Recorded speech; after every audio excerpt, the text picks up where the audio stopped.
Yeah, flows up.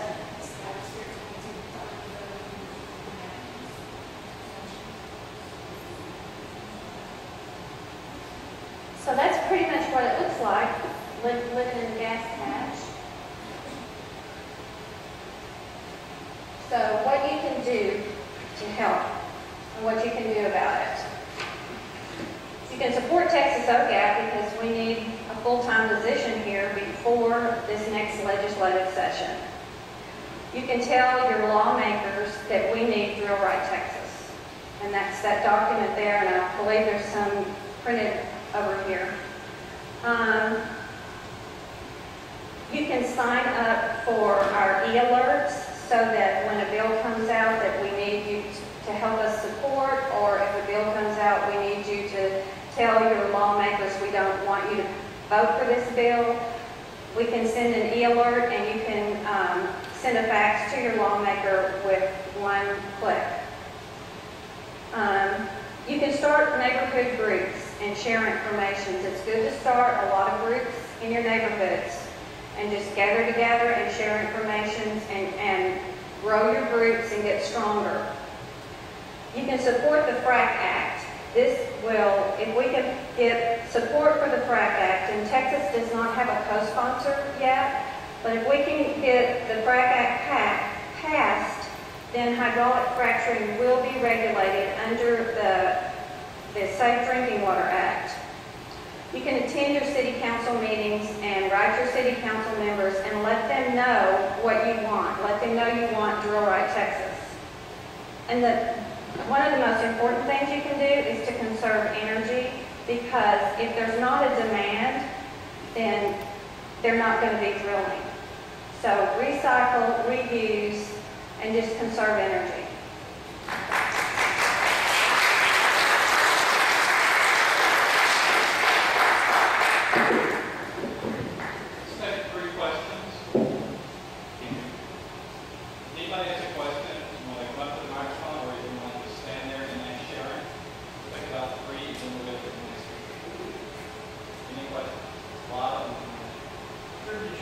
Did you have the opportunity to do any audio recording as well as the video? Because I know about some of the other stuff, but I know those flares are incredibly loud. They are deafening, yes. I do have some recordings, but it's hard if you don't have a frame of reference, you know, to know. I have one where, you know, maybe there's a car that drives by, but yeah, all of their processes are very loud. And they'll tell you that, well, we'll only be drilling for 3 weeks or 30 days. But if they drill 5 wells, that's 30 days times 5. And then they have the fracking, and then they have the reworking, and then they can refrac the wells. And so basically you're looking at heavy industry in your neighborhood for 30 years. How many millions of gallons per well? Millions of gallons of what? Well, they have this new thing called a 12-stage frac, and that's just over 9 million gallons of water. Per well? Per frac. So per well. Okay, so 9 million gallons of water per well. And if you have 5 wells per pad, that's 45 million gallons of water. And they can refracture these. So, okay, just to give you an idea, if they used, there's 3,000 permits pending in Fort Worth. I think they're in Tarrant County. I think there's 3,300 now, but when I figured this up, it was 3,000. So if they were just going to, each one of those permits can probably have about 20 wells on it. But if they, let's just pretend each permit has 1 well, and each well uses a 12-stage frac. And to make it easy, let's just say that's 10,000 gallons for each one of those. That's half the water in Lake Grapevine. Gone. So that's the question, where does the water come from?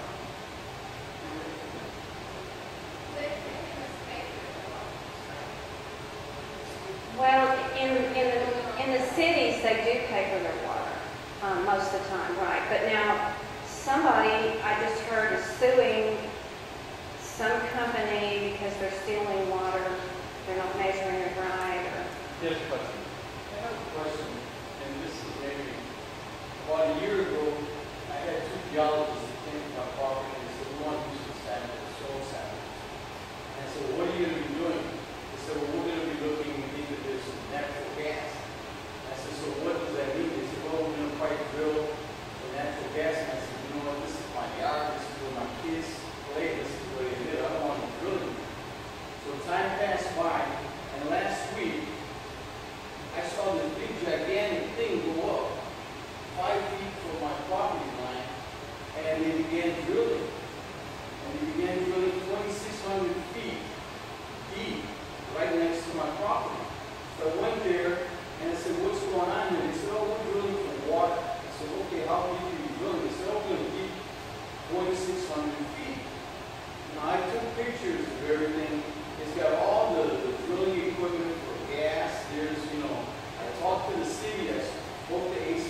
they have to go through the water district to drill a well. Really? And Dallas doesn't get their water from wells. Or we use surface water. Right, but most places now have a water conservation Be district. drawing of water. So, Well, the drillers will drill wells to get their frack water. So the question is, I don't know. how much they're drilling for water or they're drilling for natural gas? That's my question. tomorrow morning, and his phone number, fax, email is on that page. Call Dave Newman and ask him that question. You don't know. Well, I called him. Well, you- I'll call him too. You can look on the Texas Railroad Commission has a GIS map. You can go look on the GIS map. It's not easy. You can find where you live, your street and all, and if there's a gas well permitted there, it should show up on the map. You can click on it and you can get the permits and all that. Well, I think that it is because the Texas Railroad Commission sent me a notification, but I basically said, I don't know any drilling on the farm.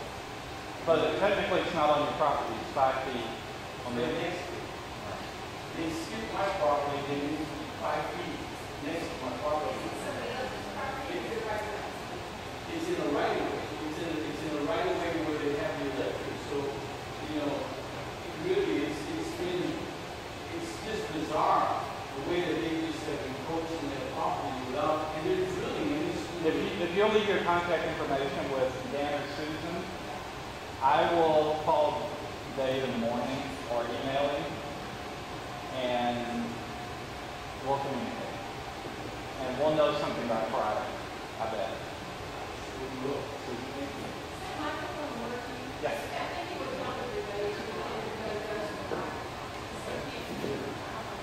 Any other questions or any other questions at this point? And then we'll move to Gary. The question is, can anybody drill on any property? You have to be leased, you have to have the minerals leased. Gary's going to talk about this list today and what we've got going on here, so you'll understand that better. Any other questions? All right. Gary Hogan.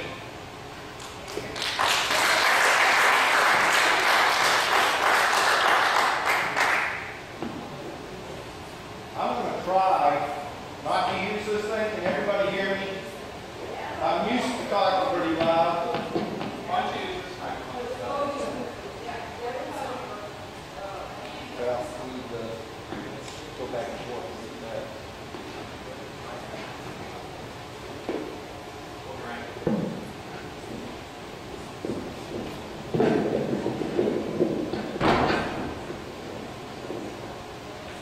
Okay, now can everybody? Okay. Well, my name's Gary Hogan, and what I'd like to kind of go over, first of all, is how did we get into this mess? How did we even end up we're in a position where we were doing natural gas drilling in North Texas?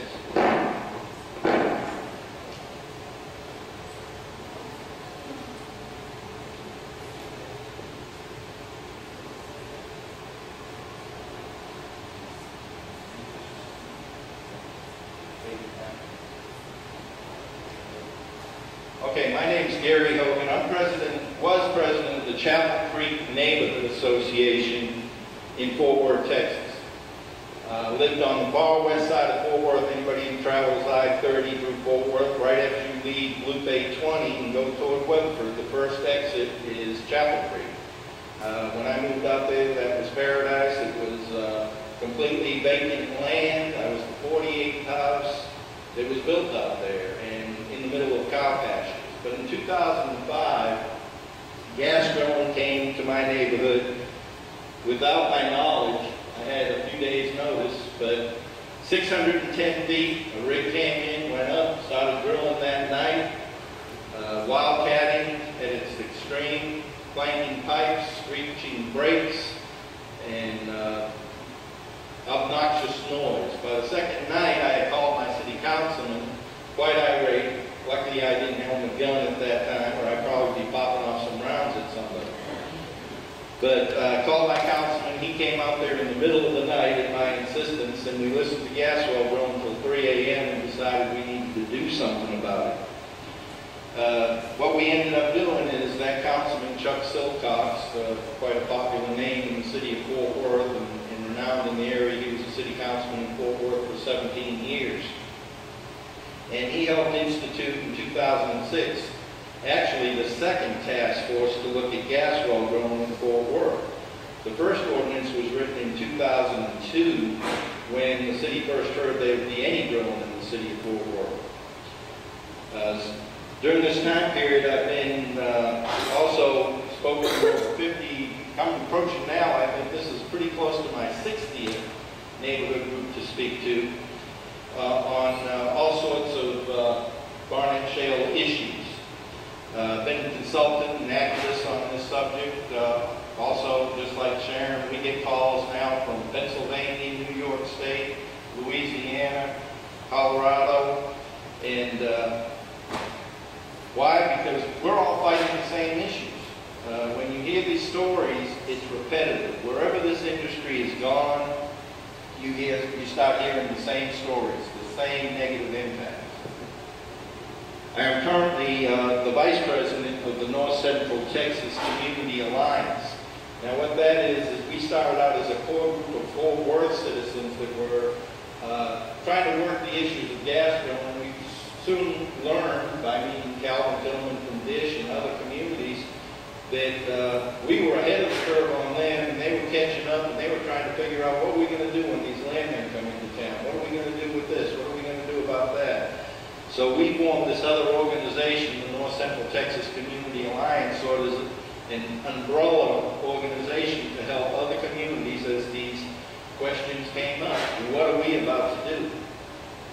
I remember in 2006 when I was on that first task force, and again, two task forces I served on, 2006 and 2008, which consisted of me sitting across the table from 4 or 5 gas industry people telling us what we could and could not do about their activities.